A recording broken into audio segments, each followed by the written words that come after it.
Meus irmãos, a paz do Senhor Jesus. A temática aqui é a segunda prisão de Paulo em Roma. O contexto histórico é 2 Timóteo. Os versos a serem explorados os versículos de número 11 do capítulo de número 4. São as últimas palavras do maior homem do cristianismo, do maior bandeirante, do maior doutrinador teológico. São as últimas palavras do grande veterano missionário, o apóstolo Paulo. O contexto aqui é a segunda prisão.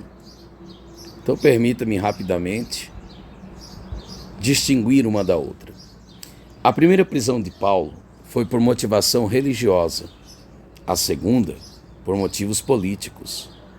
A primeira estava ligada à perseguição judaica, isso é, dos seus patrícios.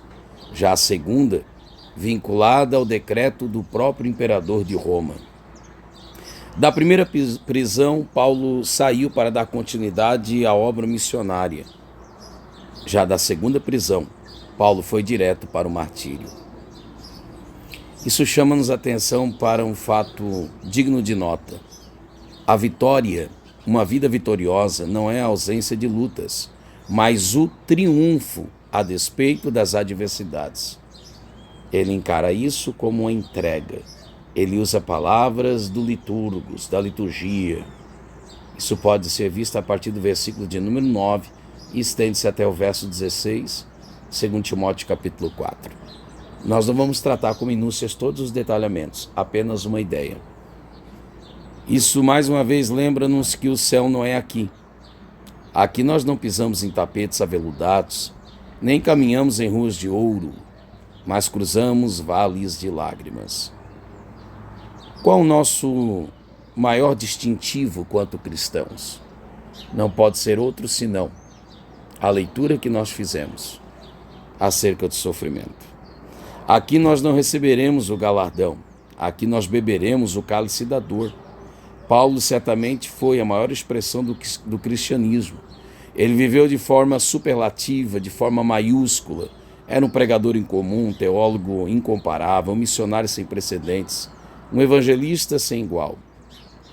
Ele viveu perto do trono de Deus, mas ao mesmo tempo foi açoitado, foi preso, algemado e por fim degolado. Tomou como mártir aqui na terra, mas foi recebido no céu como um príncipe. Ele não foi poupado dos problemas, mas triunfou no meio deles. Stott tem razão em dizer que, mesmo concluída a sua carreira e aguardando a coroa da justiça, como ele mesmo diz, ele ainda é um frágil ser humano com necessidades humanas comuns, como qualquer outro. E que necessidades são estas? Vamos listar apenas duas e como vencê-las. Que tipo de luta Paulo enfrentou na antessala do seu martírio? Em primeiro lugar, Paulo enfrentou a solidão. Observe que em momento algum ele reclama da dor, dos açoites.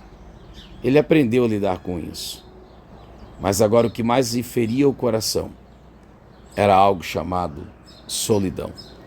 Diferente de Elias, que deixou seu moço e por isso correu amedrontado por Jezabel, Paulo quer trazer aqueles que são seus para próximo de si. Olha o relato a partir do verso 9 do capítulo 4. Procura vir, disse a seu verdadeiro filho na fé, a saber, Timóteo, procura vir e vem depressa comigo. Porque Demas me desamparou, amando o presente século, e ele foi para a Tessalônica, Crescente para a Galáxia, Tito para a Dalmácia. Só Lucas está comigo. Toma Marcos e traze-o contigo, porque me é muito útil para o ministério. Paulo estava numa cela fria, necessitado de um ombro amigo. Sua espiritualidade não anula sua humanidade. Ele roga para que Timóteo vá depressa ao seu encontro. Pede para que seu filho, na fé, venha antes do inverno, pois nesse tempo era impossível navegar. Isso é como um pai que lembra-se do seu filho. Roga a Timóteo que leve também Marcos. Lembra dele? O gigante do cristianismo está precisando de gente amada ao seu lado, antes de caminhar para o patíbulo. Sua comunhão com Deus não tornava um super-homem. Dentro do seu peito ainda batia um coração sedento por relacionamento. Esse Marcos, que ele manda trazê-lo, morava em Jerusalém com sua mãe, cuja a casa muitos se reuniam a fim de orar, conforme Atos 12. Ele era primo de Barnabé, conforme Colossenses 4:10. Barnabé e Saulo levaram de Jerusalém para Antioquia, Atos 12:25. Mais tarde, esse jovem foi auxiliar dos 2 missionários na sua primeira viagem missionária, Atos 13. Em Perge da Panfilha, Marcos abandonou seus 2 obreiros e voltou para Jerusalém. Há quem creia que, devido à angustiante viagem missionária, ou por ainda ser muito jovial. Mas fato é, Marcos abandonou os 2 obreiros. Quando Marcos desejou agora retornar com Paulo e Barnabé na segunda viagem missionária, Paulo se recusou a levá-lo. Atos 15. Posteriormente, Marcos foi restaurado e reintegrado ao trabalho missionário, conforme Colossenses 4:10, Filemão 24, 1 Pedro 5:13. Agora Paulo ordena que Timóteo leve a Roma, porque este lhe era útil. Nunca é tarde para restaurar relacionamentos quebrados, para construir pontes onde um dia a nossa intolerância cavou abismos. Marcos torna-se um instrumento valoroso nas mãos de Deus. Escreve o evangelho que leva o seu nome, a saber, o evangelho de Marcos. E agora esse Paulo solitário precisa de alguém. Vai rever seus conceitos, vai refletir. Aquele que um dia rechaçara Marcos, agora pede para que esse venha ser trazido e vê-lo outra vez mais. Provavelmente porque Marcos amadurece e Paulo também amadurece. Quando a gente está débil, quando a debilidade chega, o nosso crível de exigência desce um pouco o nível. Alguém já disse que a dor ensina a chorar. Mas em segundo lugar, Paulo enfrenta também o abandono, além da solidão. Na verdade, uma coisa está ligada à outra. Porque Demas, disse ele, Demas, tendo amado o presente século, me abandonou e se foi para a Tessalônica, Crescente para a Galáxia e Tito para a Dalmácia. Somente Lucas está comigo. Quanto a Tíquico, mandei até Éfeso. Então Paulo, mesmo sendo solitário, mesmo sendo abandonado e precisando de alguém ao seu lado, ele manda Tíquico para Éfeso, a fim de que a igreja seja assistida. Paulo passou a vida inteira investindo na vida de pessoas e na hora em que mais precisou de ajuda, foi abandonado e esquecido na prisão. Caminhou sozinho para o seu Getsemane do seu martírio, assistido apenas pela graça de Deus. Demas é mencionado apenas 3 vezes no Novo Testamento,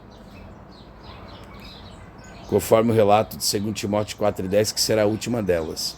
Na primeira vez, ele era um cooperador, estava no rol dos cooperadores. Filemão, verso 24. Na segunda vez que ele é citado, seu nome é apenas mencionado, sem agora fazer nenhum tipo de expressão de que ele colabora.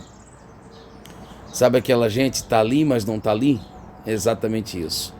E na última vez que é citado, 2 Timóteo, capítulo 4, ele aparece como alguém que apostatou, que amou o presente século. Agora esse Paulo solitário e abandonado conseguiu vencer e triunfar sobre a dor. Então o que Paulo tinha que a prisão não tirara dele? Eu coloquei aqui fome de Deus. 2 Timóteo 4:13, olha o que mais ele pede a Timóteo. Quando vieres, traze-o a capa que deixei em Troade, em casa de Carpo, e os livros, e sobretudo, principalmente, os pergaminhos. As prisões romanas eram frias, insalubres e escuras. Os prisioneiros morriam de lepra e de outras doenças contagiosas. O inverno se aproximava e Paulo precisava de uma capa quente para enfrentá-lo. Ai, meu Deus do céu. Não tem nenhuma exigência de cachê, de hotel luxuoso. Não tem nenhuma exigência comestível gastronômica. Só quer uma capa. Essa capa do grego phailones era uma roupa externa e grande, sem mangas, feita de uma única peça de tecido pesado, com um buraco ao meio por onde se passava a cabeça do indivíduo. Servia de proteção contra o frio e contra a chuva. Agora, mais do que a capa, Paulo precisava também de livros. Para que, Paulo? Se você não vai preparar nenhum sermão, não vai pregar para mais ninguém. Paulo não lia e não estudava porque precisava fazer uso disso na tribuna, mas porque precisava alimentar a sua alma. E além desses livros, disse ele, que eram feitos de papiro, ele precisa dos pergaminhos, que eram feitos de peles. Ele estava no corredor da morte, mas queria aprender ainda mais. Uma fome insaciável por Deus. Paulo precisava de amigos, de roupas e de livros. Amigos, calor humano. Roupas, calor que acalenta o frio.